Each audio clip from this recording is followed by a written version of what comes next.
আসসালামু আলাইকুম। আমি লোকজাতি চ্যানেলে আপনাদেরকে স্বাগত জানাচ্ছি। আমরা একদম শুরু থেকে আমরা যে মালয়েশিয়া নিয়ে কাজ করার জন্য আমরা চ্যানেলটি বেসিক্যালি শুরু করেছিলাম।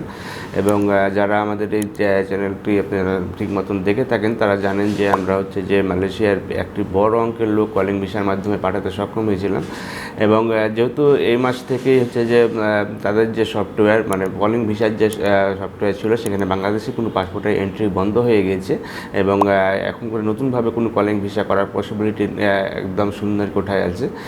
কিন্তু যদি কেউ আপনারা এখনও সেখানে ট্যুরিস্ট ভিসার মাধ্যমে যে থাকতে চান বা ট্যুরিস্ট ভিসা প্রসেস করতে চান, আমাদের যখনই কলিং ভিসা বন্ধ থাকে তখনই এই যে ট্যুরিস্ট ভিসাতে লোক যাওয়ার প্রবণতাটা বেড়ে যায়। আমরা নর্মালি কলিং ভিসা চালু অবস্থাতে আমরা এই ধরনের কাজ করি না, বাট এখন যদি আপনারা কেউ স্পেশালি কম সময়ের ভিতরে 15 দিন বা 1 মাসের ভিতরে যদি আপনারা মালয়েশিয়াতে কেউ যেতে চান, সেই ক্ষেত্রে আপনারা আমাদের সাথে যোগাযোগ করতে পারেন। আমরা যে ফুল কন্ট্যাক্ট করে হলেও আপনাদের যে এই ভিসাটি প্রসেস করতে পারবো ইনশাল্লাহ। এবং খুবই কম সময়ের ভিতরে 15 দিন থেকে 20 দিনের ভিতরে আপনারা মালয়েশিয়া চলে যেতে পারবেন। এবং এই টোটাল প্রক্রিয়াটি জানতে এবং আরও খরচ সম্পর্কে আইডিয়া নিতে আপনারা আমাদের স্ক্রিনে দেখানো নাম্বারগুলোতে ফোন দিতে পারেন অথবা সরাসরি আমাদের অফিস ভিজিট করে ভালোভাবে জেনে নিতে পারেন। ভালো থাকবেন, সুস্থ থাকবেন। আল্লাহ হাফেজ। আসসালামু আলাইকুম।